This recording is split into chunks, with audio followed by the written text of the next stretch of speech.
Imagine, if you will, a world turned upside down, a creature of the north, a master of the Arctic ice, suddenly finding itself at the opposite end of the Earth. What if polar bears, the great white wanderers of the Arctic Circle, were introduced to Antarctica? This is not a simple question of geography, it is a question of life itself. The Arctic and the Antarctic, though both draped in ice and snow, are two profoundly different realms, each sculpted by millions of years of unique evolutionary pressures. They are polar opposites in every sense of the word. The Arctic is an ocean surrounded by continents, its life intimately tied to the shifting sea ice. The Antarctic is a continent surrounded by an ocean, a high, dry, and isolated landmass of staggering cold. Here, life has evolved in splendid isolation, without the presence of a large land-based predator. The creatures of the South are, in many ways, naive to the dangers that their northern counterparts face daily. In this journey of the imagination, we will explore the profound and perhaps catastrophic consequences of this hypothetical introduction. We will delve into the intricate web of life at the bottom of the world, and consider what happens when a powerful new thread is woven into its delicate fabric. It is a thought experiment that forces us to confront the fragility of ecosystems and the immense responsibility we hold as stewards of the natural world. Let us begin. The polar bear, is a marvel of evolution, a creature perfectly and exquisitely sculpted by the rigors of the Arctic. Its very being is a testament to survival in one of the planet's most unforgiving environments. A thick layer of blubber, up to 11 centimeters thick, provides insulation against the biting cold, both in the frigid air and the near-freezing water. This is coupled with a dense undercoat and an outer layer of guard hairs, which are hollow and transparent, scattering light to give the bear its iconic white appearance. But their adaptations go far beyond simple warmth. Their large paws, measuring up to 30 centimeters across, act like snowshoes, distributing their immense weight as they traverse deep snow and thin ice. The pads of these paws are covered in small, soft bumps known as papillae, creating a friction that provides a superb grip on slippery surfaces. Their claws, short, stocky, and non-retractable, are not for climbing, but for digging into ice and holding on to their prey. They are, in essence, the ultimate all-terrain vehicle of the frozen north. Beneath the fur and fat lies a formidable predator. Their sense of smell is astonishingly acute. They can detect a seal carcass from nearly 20 miles away. This is their primary tool for hunting, allowing them to locate the breathing holes that seals maintain in the sea ice. They are powerful swimmers, capable of covering vast distances in the open ocean, using their front paws for propulsion and their hind legs as rudders. Every fiber of their being is tuned to the rhythm of the Arctic sea ice and its most abundant resource, seals. Yet, were this master of the north to be transported to the south, these very adaptations could present unforeseen challenges. The Antarctic continent is, on average, far colder and drier than the Arctic. The terrain is different. Not a frozen ocean, but a high-altitude ice sheet covering a landmass. The seasonal patterns of light and darkness are more extreme. Would their internal clocks, so finely tuned to the Arctic seasons, be thrown into disarray? Furthermore, the nature of the ice itself is different. The Antarctic is dominated by vast, thick ice shelves and fast ice attached to the land, rather than the shifting, dynamic sea ice flows of the Arctic. While polar bears are adept on ice, the sheer scale and stability of the Antarctic ice might alter their hunting strategies. How would a creature built for the shifting seascape of the North fare on the static frozen continent of the South? The challenges would be immediate and profound. Antarctica is a land of ghosts and survivors. For millions of years, its isolation has been its greatest defense. Surrounded by the tempestuous Southern Ocean, the continent of Antarctica has allowed life to evolve on a completely different trajectory from the rest of the world. Here, the true rulers are not large mammals, but birds and marine creatures.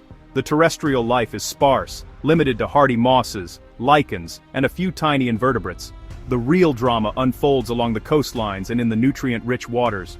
The most iconic residents are, of course, the penguins. Several species, from the towering emperor to the bustling adelie, have made this their home. They have evolved in a world where their primary threats come from the sea, leopard seals and orcas patrolling the deep. On land, they are largely fearless. They gather in vast, noisy colonies, sometimes numbering in the hundreds of thousands, to breed and raise their young.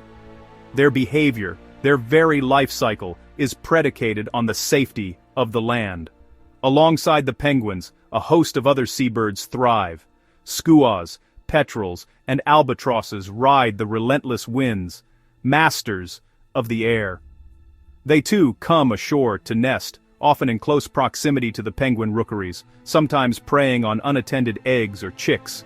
But they pose no threat to an adult penguin, and certainly not to the larger marine mammals that haul out onto the ice and rocky shores to rest and breed. The seals of Antarctica are a different cast of characters from their Arctic cousins. The crab-eater seal, despite its name, feeds almost exclusively on krill, using unique multi-lobed teeth as a sieve. The Weddell seal is a master diver, capable of plunging to great depths beneath the ice. And then there is the formidable leopard seal, an apex predator in its own right, a sleek and powerful hunter of penguins and other seals. These animals are wary, but their caution is directed towards the water.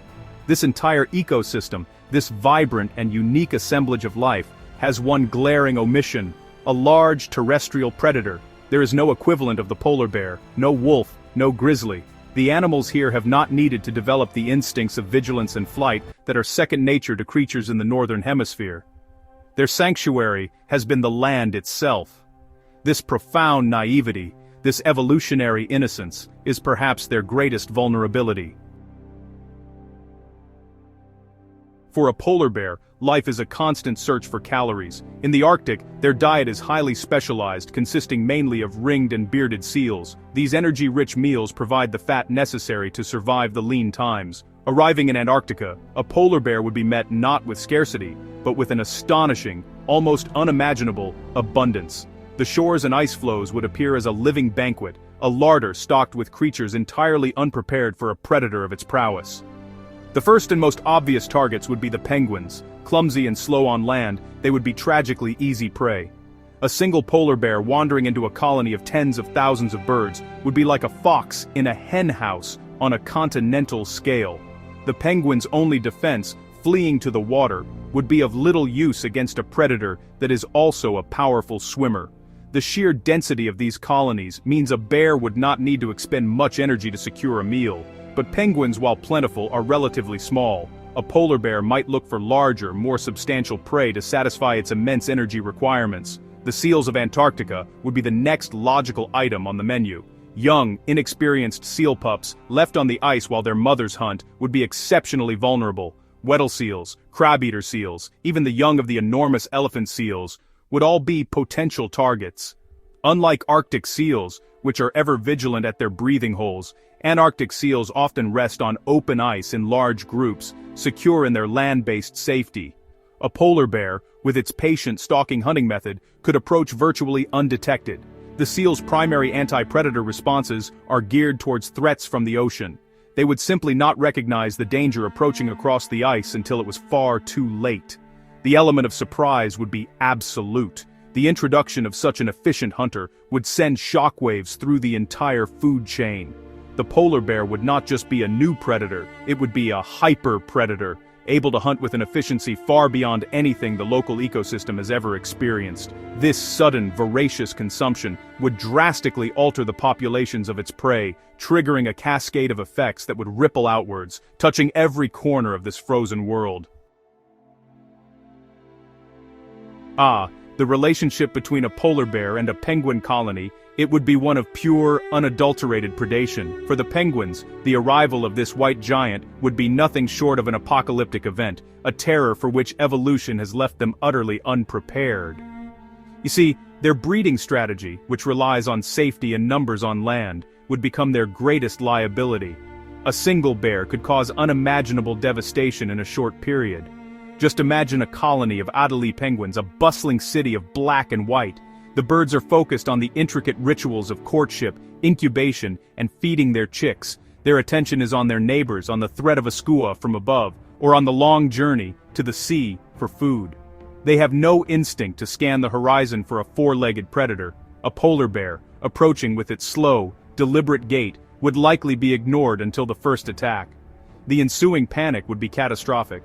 Birds would scatter in confusion, trampling eggs and chicks in their desperate, clumsy attempts to flee. But where would they go? The ocean, their usual refuge, is no sanctuary from a polar bear. A bear could simply sit at the edge of the colony, picking off adults as they come and go, or wade into the shallows to ambush them. The hunt would require almost no effort, yielding a constant supply of food. The impact would be felt most acutely during the breeding season. The loss of adult birds would mean countless chicks would starve. Eggs would be abandoned and either freeze or be eaten by opportunistic skuas. A colony that has existed for millennia could be functionally wiped out in a single season. The polar bear, driven by its instinct to hunt and eat, would not stop until the food source was significantly depleted. Over time, if any penguins survived, they might begin to develop avoidance behaviors.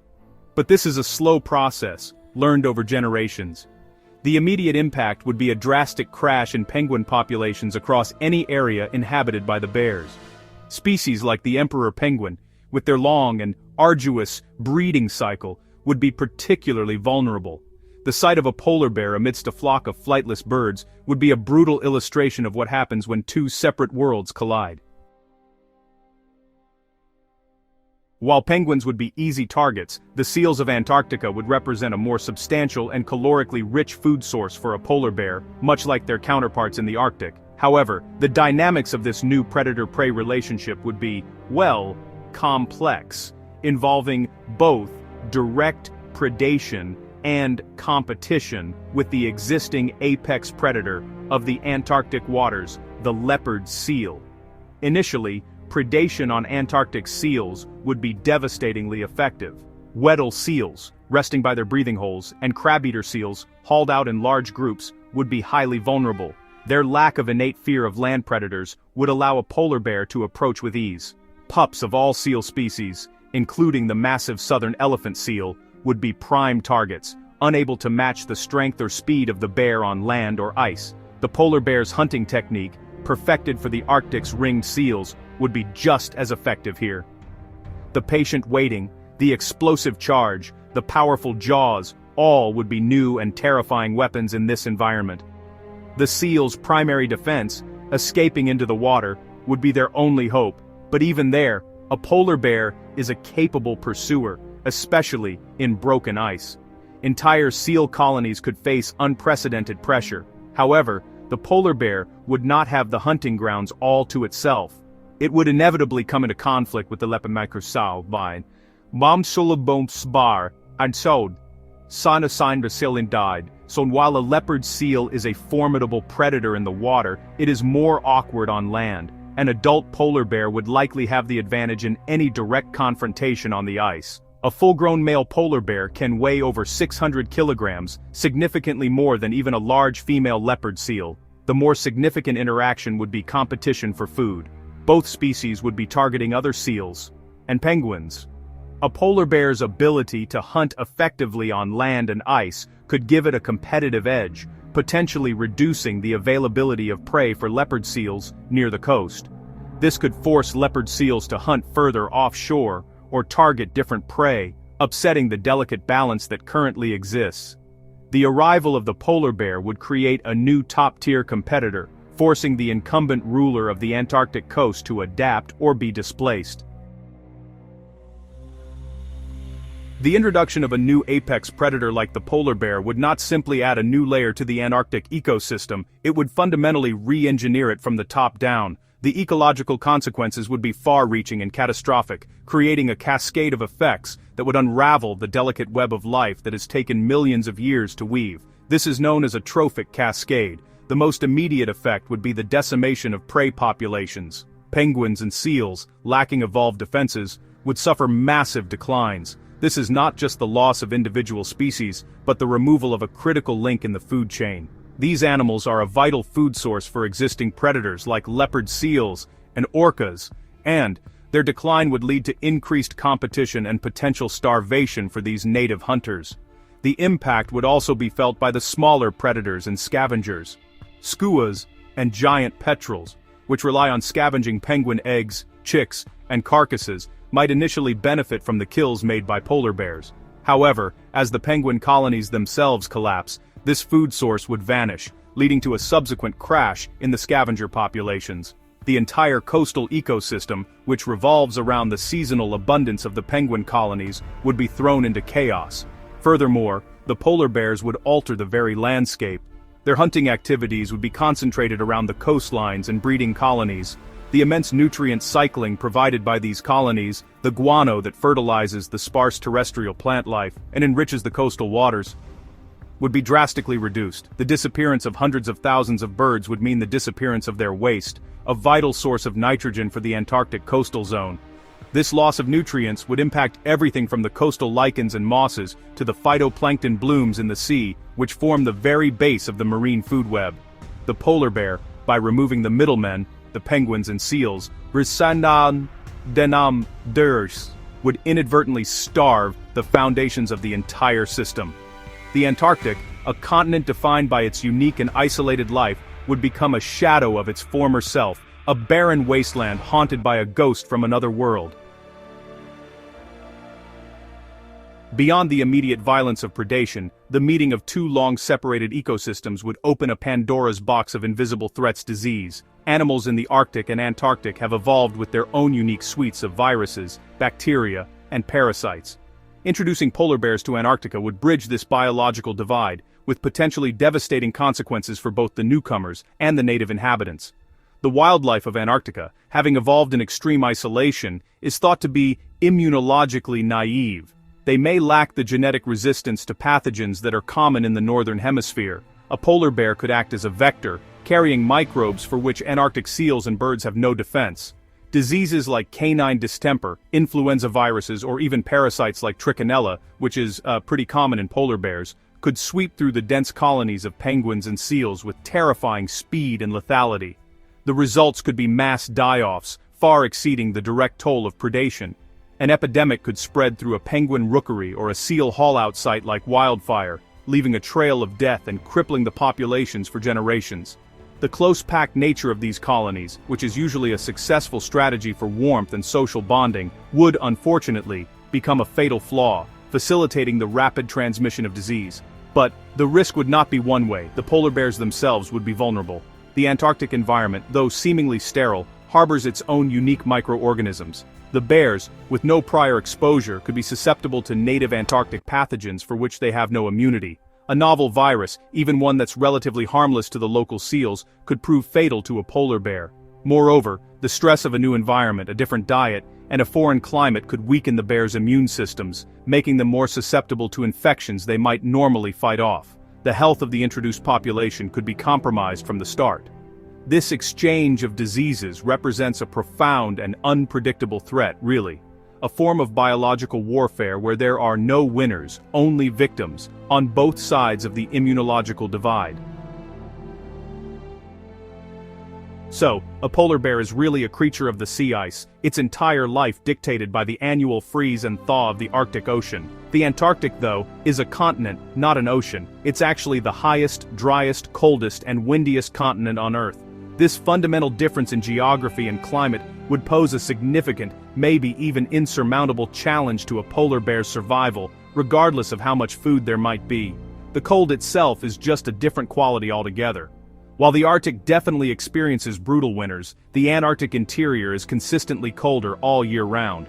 The South Pole sits nearly 3,000 meters above sea level, and that high altitude, combined with dry air, creates conditions far more extreme than the low-lying Arctic. And, while a polar bear's insulation is superb, it's really adapted for a marine climate, not a high-altitude desert of ice. The relentless, dry cold could pose real physiological stress. The landscape would be a challenge too. Polar bears are used to traversing a shifting mosaic of ice flows, pressure ridges, and open water, but the Antarctic is dominated by the vast, monolithic East Antarctic ice sheet and the mountainous terrain of the Antarctic Peninsula. Navigating this landscape, with its deep crevasses, towering ice cliffs, and immense, featureless expanses, would be different and honestly potentially more hazardous than their home environment. Furthermore, the seasonal patterns are reversed and even more extreme. The Antarctic winter plunges the continent into months of complete darkness and unimaginable cold, potentially limiting hunting opportunities even for a polar bear. Then, the summer brings 24-hour daylight, which could disrupt the bear's circadian rhythms, which are tuned to the Arctic cycles. All these environmental stressors would take a toll on their health and reproductive success. Ultimately, while a polar bear might thrive initially along the coastlines where food is plentiful, the continent itself would remain a hostile and alien world. They would likely be confined to the coastal fringes and the Antarctic peninsula, unable to penetrate the vast, high-altitude interior. Their survival would be a constant battle, not just for food, but against a climate and a landscape that are fundamentally different from the one for which they were so perfectly designed. The scenario we're exploring here is, for now, just a thought experiment, but it really forces us to confront a critical question: the ethics of human intervention in the natural world. The deliberate introduction of a species into a foreign ecosystem, an act known as assisted colonization or managed relocation, is honestly one of the most controversial topics in conservation today. To introduce polar bears to Antarctica would be an act of monumental and irreversible folly. Why would anyone even consider such a thing? Well, the idea is sometimes floated, however casually, as a potential solution to the polar bear's plight in a warming Arctic. If their icy home melts, maybe we could just move them to the other pole, where the ice is, for now, more stable. This line of thinking, though perhaps well-intentioned, is profoundly misguided. It views species as individual objects to be moved around a global chessboard, totally ignoring the intricate ecosystems they are part of. The ecological devastation we've discussed, the destruction of penguin and seal populations, the trophic cascades, the spread of disease, makes it clear that this would not be saving one species, but damning an entire continent's worth of unique life. It would be a solution far worse than the problem it purports to solve. The fundamental principle of conservation is to protect the integrity of ecosystems, not to sacrifice one for another. The practical implications would also be staggering. How would one even capture and transport hundreds, if not thousands, of polar bears to the other side of the world? The logistics, cost, and danger of such an operation would be immense. And once there, how could they possibly be contained? A polar bear can travel thousands of miles in a year. They would spread across the coastlines, making any attempt to control or reverse the introduction impossible. This thought experiment serves as a stark reminder of our responsibility. The threat to polar bears comes from climate change, a global problem of our own making. The ethical and practical solution is not to move the bears, but to address the root cause of the problem, to reduce our carbon emissions and work to preserve the Arctic habitat that is their only true home. To do otherwise would be to compound one environmental tragedy with another.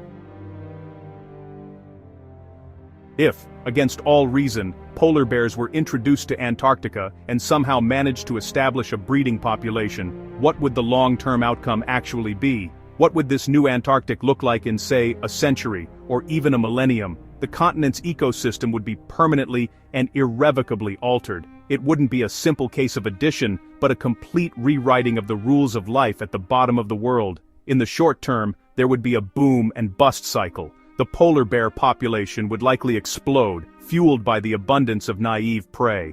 This would be followed by a catastrophic crash in the populations of several species of penguins and seals. Some species, especially those with colonies in accessible coastal areas, might be driven to complete extinction. The silence in places that once teemed with life would be, well, deafening. Over a longer timescale, a new, harsher equilibrium might be reached. The surviving prey animals would be those that learned, through brutal natural selection, to be wary. Penguins might abandon traditional colony sites for more inaccessible cliffs. Seals might spend less time on the ice, becoming more exclusively marine. They would evolve new behaviors, a new fearfulness, losing the innocence that once defined them. The Antarctic would begin to resemble the Arctic in its predator-prey dynamics. The polar bears themselves would also change. Confined to a new diet and a new environment, they might evolve differently. Perhaps their size would change, or their hunting techniques would adapt to the new prey and landscape. They could become a distinct subpopulation, an Antarctic polar bear, forever separated from their northern ancestors. They would be a living testament to a colossal ecological mistake. The final tragic irony is that this new Antarctic, forged in violence and loss, would still be vulnerable to the overarching threat of climate change. As the Antarctic peninsula warms and its ice shelves retreat, the polar bears would eventually find themselves facing the same problem they left behind in the Arctic. The entire endeavor would have been for nothing, a destructive and pointless detour in the story of life on Earth, leaving a trail of extinction and a permanently impoverished continent. Our journey into this hypothetical world really reveals a crucial truth. The Earth's wild places are not interchangeable. Each pole, a mirror image of the other in its icy splendor, is a unique masterpiece of evolution, crafted over eons. To introduce the sovereign of the Arctic to the sanctuary of the Antarctic would be to shatter both worlds. It would not save the polar bear. It would only export destruction, creating a new and perhaps greater tragedy in the name of a misguided solution. The story of the polar bear is inextricably linked to the fate of the Arctic sea ice. Their future does not lie at the opposite end of the globe, but in our willingness to confront the climate crisis that threatens their home. This thought experiment is not just an exploration of ecology. It is a cautionary tale about the consequences of human arrogance and the importance of respecting the profound and delicate integrity of the natural world. The greatest act of stewardship we can offer is to protect these worlds as they are, not to try and remake them in our own image. The questions we've explored today are complex, touching on the very essence of conservation and our role on this planet. The natural world is full of such intricate and fascinating stories. If you enjoyed exploring this wild scenario, consider subscribing for more thought-provoking content. Don't forget to like and share. Your support helps us continue to delve into these important conversations about the future of life on Earth. Thank you for joining me.